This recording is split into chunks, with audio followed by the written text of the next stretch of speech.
তুমি দেখবে এখন কলেজগুলোতে কোনো লেখাপড়া হয় না, সব ছেলে মেয়ে দেখবে সব খালি বাইরে বেরোলেই সিগারেট ফুঁকছে, লাড়েলাপ্পা, শুধু সব লাড়েলাপ্পা, সব ইউনিয়নের। দেখবে ওদের ভর্তি হতে গেলে তোমাকে ইউনিয়ন, তোমাকে হতে গেলে ইউনিয়ন, সমস্ত কলেজের একটা ইউনিয়নের একটা মানে কি বলবো রাজত্ব চলে। মেয়ের সাথেই তো হয়েছে, তো রাজন্যা হালদার শুনলাম বলছে যে আমাকে, তা 1 বছর আগে যদি তাকে করে থাকে তাহলে তুই 1 বছর পরে কেন বলছিস? সেই ছোটো থেকে না মানে ওনার সেই ভেলকিবাজি দেখে আসছি, মানে বিশ্বাস করো আমার আর ভালো লাগে না।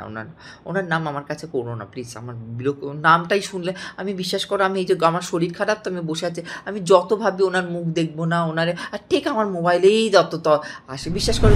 তা সেই সময় ওরা কী করতো, লোককে বোকা বানাতো না, মানে দেবে সে মাদারি খেলায় করা, এই মুখ্যমন্ত্রী তো পাবলিককে, আমাদের জনগণকে তো বোকা বানাচ্ছে না, ওইসব দেখিয়ে ফুটবল খেলছি, মন্দির আরতি করছি, এই করছি, এগুলো করে লোকের মাইন্ড ডাইভার্ট করে দেওয়া, তার বোকা বানাচ্ছে।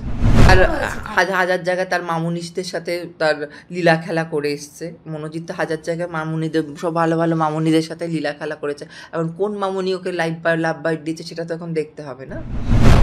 এই রাজনীতিটা ওই কলেজ থেকেই না কলেজে বন্ধ করে দেওয়া উচিত। মেন ব্যাপারটা হচ্ছে এই ছাত্র রাজনীতিটা কলেজে পুরো বন্ধ করে দেওয়া উচিত।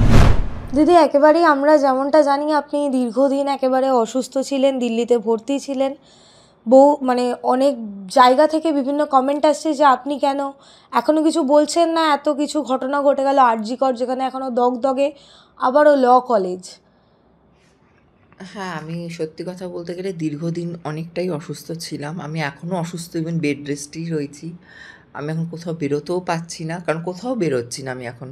তোমরা আমার কাছে আসছো ঠিকই, আমারও মানে ভালো, মানে সত্যি কথা বলতে গেলে আমি এখন ভালো লাগছে না আমার। আমি এইসব ব্যাপার নিয়ে আমি এখন I am not interested at all, মানে এটা আমি পরিষ্কার গল্প।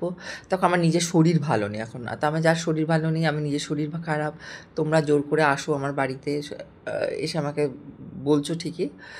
তা আরজি করে, আরজি কী বলে, ল কলেজ, হ্যাঁ এটা কোন কলেজ হয়েছে, ল কলেজে, সাউথ ক্যালকাটা ল কলেজে। দেখো এটা হয়েছে, এটা খুবই দুর্ভাগ্যজনক মেয়েটার সাথে হয়েছে, কিন্তু তবে এইটা এখানে তো তৃণমূলের ছেলে তৃণমূলের মেয়েকে করেছে।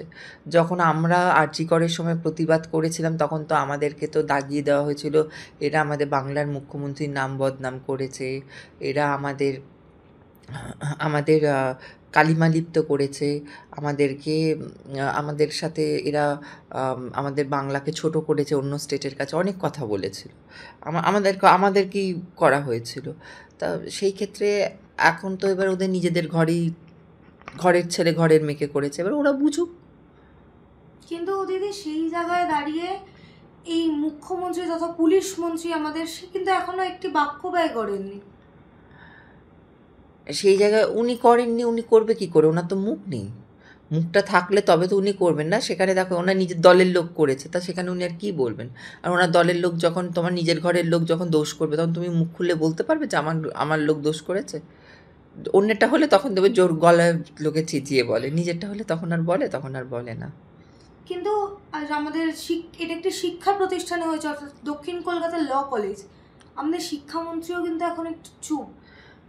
অ্যাকচুয়ালি ব্যাপারটা এটা খুব, শিক্ষা প্রতিষ্ঠানে এগুলো হয় কী করে আমি তো সেটা বুঝতে, দেখো শিক্ষিত মানুষের মধ্যে তো চেতনাটা থাকবে না, অ্যাটলিস্ট তো সেই চেতনাটা থাকবে, কারণ তারা তো শিক্ষিত মানে কি, তারা তো সেই হায়ার থট লেভেলে যাচ্ছে। একটা লয়ার মানে কি, সে তো উচ্চ মাধ্যমিক পাস করেছে, ফার্স্ট ইয়ার সেকেন্ড ইয়ার এরা সব পাস করছে, এরা সমাজের তো এরা কি, যে কোনো তুমি ডাক্তার বলো, লয়ার বলো, আর তুমি দেখো এরা সবাই যে সন্দীপ ঘোষ এত এডুকেটেড, এত এডুকেটেড পার্সন হয়ে এরা কী করে এরকম একটা ওদের তো একটা রিফাইন থট প্রসেস আছে না, তো রিফাইন থট প্রসেসের মধ্যে গিয়েও এরা কী করে এই কাজ করে, মানে সেই মানে কি বলবো, সে বলে না মুনির মতিভ্রম হয়, এদেরও সেই মতিভ্রম হয়েছে।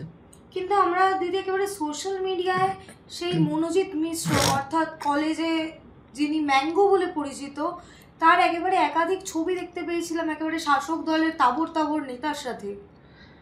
দেখো সেটা কেউ এখন আমার সাথে এসে দাঁড়িয়ে ছবি তুলো, ওটা আমি মানবো না। দেখো হয়তো শাসক দলের সাথে কারোর সাথে হয়তো ছবি তুলেছে, হয়তো কেউ আমার সাথে এসে দাঁড়িয়ে ছবি তুলবে, সে পরবর্তীকালে ক্রাইম করলো, তাই বলে তো ওই বলবে আমার সাথে সুচিত্রাদের সাথে তো ছবি তুলেছে। এইটা না, এটা অযৌক্তিক। এইটা এই বেসিসে যদি কারোর অ্যালিগেশন আনা হয়, এটা আমি বলবো পুরোপুরি অযৌক্তিক। দেখো আজকে ধরো আমার সাথে একটা ছেলে বা একটা মেয়ে এসে বললো দিদি তোমার সাথে আমি ছবি তুলবো, সে ছবি তুললো, এবার তোলার পর এবার সে হয়তো আমার সে ছবিটা পোস্ট করলো, পরবর্তীকালে সে হয়তো কোনো ক্রাইম করলো, তাই বলে কি তার ভাগিদার আমি হব? এটা অযৌক্তিক। এটা যারা ওই সব আগের ছবি নিয়ে তাদের সাথে ছবি তুলেছে বলে এ করেছে বলে অ্যালিগেশন আনছে, হ্যাঁ, তবে এইটুকু বোঝা যাচ্ছে তার মানে সে ওদের দলেরই লোক, মানে না হলে অতগুলো লোকের সাথে ছবি তুলেছে, এইটা একটা ক্লিয়ার যে একজনের সাথে হলে কি দুজনের সাথে হলে সেটা না আলাদা, কিন্তু যখন অতগুলো সব পরপর সব মানে নিরাদে, তার মানে সে ওদের দলেরই লোক, এটাই কিন্তু একেবারে ফিরহাদ হাকিম তিনি তো বলছেন যে দলের সাথে তার কোনো সম্পর্ক নেই, সে সমর্থক হতে পারে। হ্যাঁ, সেটাও হতে পারে, সেটা দেখো সেটা পুরোপুরি সমর্থকও হতে পারে। এখন প্রভাব না থাকলে কি কলেজ প্রেমিসেসের মধ্যে দেখো এইটা হচ্ছে মেইন ব্যাপার যে ইউনিয়নগুলোর রাজ এত চলছে কি করে, এগুলো কি কলেজ দেখে না? বা গভর্নমেন্টেরও কি এগুলো কি এদের দেখা তো উচিত যে এত ইউনিয়নের বাড়াবাড়ি হচ্ছে কি করে? সব কলেজে তুমি দেখবে এখন কলেজগুলোতে কোনো লেখাপড়া হয় না, সব ছেলে মেয়ে দেখবে সব খালি বাইরে বেরোলেই সিগারেট ফুঁকছে, লাড়েলাপ্পা, শুধু সব লাড়েলাপ্পা, সব ইউনিয়নের।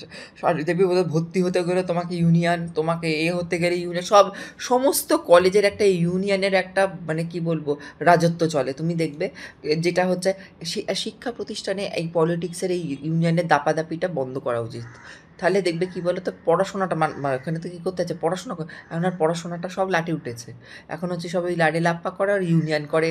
আর কলেজের ইউনিয়ন রুমগুলো তুমি যদি দেখো, ওগুলো সব মদ, সিগারেট, গাঁজা, সেক্সের একদম আদর্শ জায়গা হয়ে দাঁড়িয়েছে। কিন্তু এই যে একেবারে আপনি যেমনটা বললেন মদ, গাঁজা, সিগারেট, একেবারে কলেজের ইউনিয়ন রুম, সেখান থেকে কলেজ যেখানে নিরাপত্তা রক্ষীর রুম অর্থাৎ গার্ড রুম, অত দূর যদি কাজ হয়ে থাকে তাহলে প্রভাব তো নিশ্চয়ই আছে তার। সেটাই তো বলছি, তার সে একদিন ঢুকছে না, সে অনেক দিন ধরেই ঢুকছে।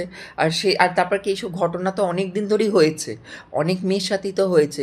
তো রাজন্যা হালদার শুনলাম বলছে যে আমাকে তা 1 বছর আগে যদি তাকে করে থাকে তাহলে তুই 1 বছর পরে কেন বলছিস? তোদের সাথে যখন এই মেয়েগুলোরও তো দোষ আছে, কিছু মনে করো না, শুধু ছেলের এক হাতে তালি বাজে না। একটা কথা বলছি সবসময়, যে এই আমি মানছি ওই মনোজিৎ মিশ্রর 100-তে 100 দোষ আছে, কিন্তু তার সাথে কিন্তু মেয়েগুলোরও দোষ আছে। কারণ তোরাও তাহলে ওখানে 1 বছর ধরে তোরা যখন রেপড হয়েছিস, তাহলে তোরা মুখ খুলিসনি কেন? তোদের তো এখন তোরা সব একে একে মুখ খুলছিস, এই হয়েছে, ওই হয়েছে, সেই হয়েছে। কারণ দেখো যখন ওই আরজি করের কেসটা হয়েছিল, তখনই তো তোরা মুখ খুলে সাহস করে বলতে পারতিস যে এই আমাদের কলেজে হচ্ছে, তখন তোরা ভয় সব চুপ করে রয়েছিস। ভয় না, মানে ব্যাপারটা এনজয় করেছে, এখন আর স্বার্থে আঘাত লেগেছে, এখন মুখ খুলছে, একদম পরিষ্কার কথা। কিন্তু রাজন্যাদি তো বললেন যে আমি দলকে জানিয়েছি, দল বললে প্রশাসনকে জানাবো। সে চাপারে করবে, যাক ওরা ওদের ব্যাপার, ওদের দলের ব্যাপার, ওদের ব্যাপার, এখানে আমি ঢুকতে চাই না, কিছু মনে করো না, এসব আমার এখতিয়ারের বাইরে, এসব কোশ্চেন আমাকে করো না। কিন্তু একেবারে নিজের ঘরের মেয়ে হয়েছে বলেই কি মাননীয় এখনো চুপ?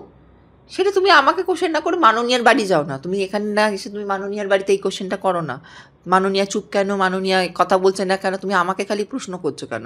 তার বাড়ি গিয়ে যাও, মাননীয়ার বাড়িতে যাও। কিন্তু আপনার কি মনে হয় না যে আরজি করে যদি আজকে বিচার পেতো তাহলে হয়তো আজকেই হ্যাঁ, সেইটাও হ্যাঁ, এটা বলতে পারো যে আরজি করের যদি বিচারটা পেতো তাহলে, বা আজকে সরকার যদি ওইখানে ওই সময় যদি একটা মানে স্ট্রং পদক্ষেপ নিত, তাহলে মানে যদি সরকার তো কোনো স্টেপ নিল না সেই সময়, তখন তো সব দেখাই গেল না পুরো, তো একটা তাহলে এরা একটা ভয় পেত।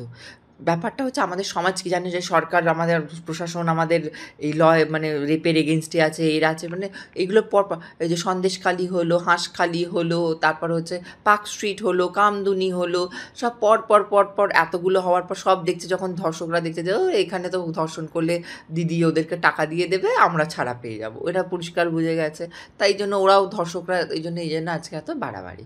তাই এই ব্যাপারটা হচ্ছে আমাদের রাজ্যের হচ্ছে, দেখো প্রশাসনও অনেকটা গাছাড়া দিয়েছিল প্রথম থেকে, যদি এটা একটা স্ট্রং হাতে যদি এটা যদি হ্যান্ডেল করতো, তাহলে আজকে এদের এই বাড়বাড়ন্তটা হতো না, এইটা বলতে পারো। কিন্তু তাই বলে এখন কে মুখ খুলছে না, কে করছে না, সেটা তার ব্যাপার, সেখানে আমি কি বলবো, সে কেন মুখ খুলছে না সেটা তার, সে কি আমাকে সব কাজকে আমাকে বলে কয়ে করে?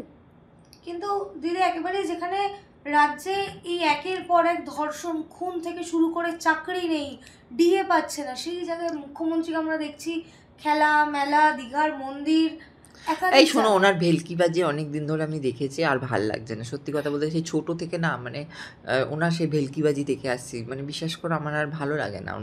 ওনার নাম আমার কাছে করো না প্লিজ। আমার নামটাই শুনলে আমি, বিশ্বাস করো, আমি এই যে আমার শরীর খারাপ তো আমি বসে আছি, আমি যত ভাবি ওনার মুখ দেখবো না, ওনারে আর ঠিক আমার মোবাইলেই যত আসে, বিশ্বাস করো মোবাইলটা খুললে আমি যত ভাবি ওনার কথা চিন্তা করবো না, ওনাকে দেখবো না, ওনার এ করবো না, মোবাইল খুললেই ওনার ছবি আসছে, ওনার ওনার এই ভেলকিবাজিগুলো সব আসছে।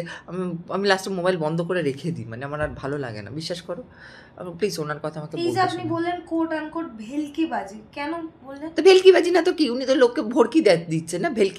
ভেলকি কথাটার মানে কি, ভোজরাজ কন্যা আগেকার দিনে কি করতো, ভেলকির খেলা দেখাতো, বুঝেছো তো? ভানুমতির খেলা যেটাকে বলা হয়ে থাকে, মানে কি লোককে বোকা বানানো। ভানুমতির খেলা কথাটার মানে কি, আর ভেলকি কথাটার মানে কি, কোত্থেকে এসছে? আগেকার দিনে যে ভোজরাজ ছিল, ভোজরাজের কন্যা ছিল ভানুমতি, এই জন্য বলা হয়ে থাকে ভানুমতির কন্যা, ভানুমতির খেলা, মানে যেটা বাংলা ইংলিশে এখন ম্যাজিক বলা হয়ে থাকে। তো সেই সময় ওরা কী করতো, লোককে বোকা বানাতো না, মানে দেবে সে মাদারি খেলায় করা। এই মুখ্যমন্ত্রী তো পাবলিককে, আমাদের জনগণকে তো বোকা বানাচ্ছে না, ওইসব দেখিয়ে ফুটবল খেলছি, মন্দির আরতি করছি, এই করছি, এগুলো করে লোকের মাইন্ড ডাইভার্ট করে দেওয়া, তাই বোকা বানাচ্ছে।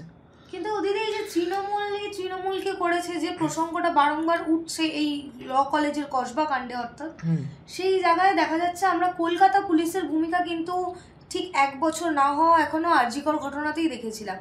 তারপরও নির্যাতিতার আইনজীবী বলুন, নির্যাতিতার বাবা, উভয় পক্ষই বলছেন যে আমাদের কলকাতা পুলিশের উপর আস্থা আছে, আমাদের সিবিআই চাই না। দেখো, এরা তো তৃণমূলের লোক, এদের কলকাতা পুলিশের উপর আস্থা আছে, বুঝতে পেরেছো তো? এটা তো আলটিমেটলি তৃণমূলের লোক, তাই এদের যদি এখন আস্থা থাকে তাহলে তুমি আমি কি বলবো, বাবা মায়ের যদি আস্থা থাকে তাহলে তারা বুঝুক। এ তো বেঁচে আছে না, এর তো এখানে তো নির্যাতিতা বেঁচে আছে, এখানে অভয় যেমন মরে গেছে, এখানে তো এ তো বেঁচে আছে না। তা সেখানে বাবা মা যেটা বুঝবে, যেটা ভালো বুঝবে, ওর আইনজীবী ভালো বুঝবে, সেটা তারা করুক, এখানে আমি কোনো মন্তব্য করবো না। কিন্তু মনোজিতের আইনজীবী বলছেন এই ঘটনাটা নাকি পুরো সাজানো, মনোজিতের ঘাড়ে একটা লাভ বাইট পাওয়া গেছে। দেখো, সাজানো কি এটা করা হয়েছে, এগুলো এগুলো হচ্ছে একটা প্রুফের বেসিসে হবে না, কারণ ওদের যে সিসিটিভি ক্যামেরা আছে, তারপর হচ্ছে সিসিটিভি ক্যামেরা নিশ্চয়ই ফুটেজ দেখা হয়েছে, তার সাথে তারপর এভিডেন্স নিশ্চয়ই কিছু পেয়েছে, সব কিছু পেয়ে তার উপর বেস করে হবে। মনোজিতের কথাতে তো হবে না, কারণ আর লাভবাইটটা দেখো, লাভবাইটটা এখন তো ম্যাচ করবে, এখন ওটা ও তো হাজার জায়গায়, মনোজিৎ তো শুনলাম তার তো হাজার জায়গায় হাজার জায়গায় তার হাজার জায়গায় তার মামুনিদের সাথে তার লীলা খেলা করে এসছে। মনোজিৎ তো হাজার জায়গায় মামুনিদের, সব ভালো ভালো মামুনিদের সাথে লীলা খেলা করেছে। এখন কোন মামুনি ওকে লাভ বাইট দিয়েছে সেটা তো এখন দেখতে হবে না। ওর এই দিয়েছে, এর নাম জানি না, মানে এই নির্যাতিতা দিয়েছে না আগের আগের কোনো মামুনি তাকে দিয়েছে, সেটাকে দেখতে হবে। ঘাড়ে হয়তো আগের লাভ বাইট হয়েছে, সেটাও তো থাকতে পারে। দিদি একেবারেই শেষ প্রশ্ন, আমরা যেখানে জানি কলেজে কলেজে ছাত্র নির্বাচন বন্ধ, যাদবপুর বিশ্ববিদ্যালয়ে লাস্ট 2020-তে ছাত্র নির্বাচন হয়েছিল, সেই জায়গায় দাঁড়িয়ে এখনো ঝা চকচকে ইউনিয়ন রুম। কিছু মনে করো না, আমি একটা কথা বলবো, এই কলেজ থেকে না ইউনিয়ন কনসেপ্টেই তুলে দেওয়া উচিত। পড়াশোনা করতে এসছো, পড়াশোনা করো, বাড়ি চলে যাও, পরিষ্কার গল্প। তোমরা এখানে পড়াশোনা করতে এসছো, এখানে পার্টি পলিটিক্স নয়। দেখবে মানে পড়াশোনা সব কিছু যা পার্টি পলিটিক্স বাইরে গিয়ে করো, ঠিক আছে। কলেজে তুমি কলেজটা কি, কলেজটা হচ্ছে লেখাপড়া শেখার জায়গা, ওটা ওখানে পড়াশোনা করো, করে কেটে পড়ো, ব্যাস। হ্যাঁ, বন্ধুবান্ধব করলে একটু গল্প টল্প করলে ঠিক আছে, ওখানে পার্টি পলিটিক্স কেন হবে? এই রাজনীতিটা ওই কলেজ থেকেই না কলেজে বন্ধ করে দেওয়া উচিত। মেন ব্যাপারটা হচ্ছে এই ছাত্র রাজনীতিটা কলেজে পুরো বন্ধ করে দেওয়া উচিত, দিয়ে ওখানে পড়াশোনার জায়গা, পড়াশোনা করবে, ভালো কাজ করবে, কেটে পড়ো। আর তারপর তুমি বাইরে গিয়ে তুমি তোমার রাজনীতি করতে হলে রাজনীতি করো।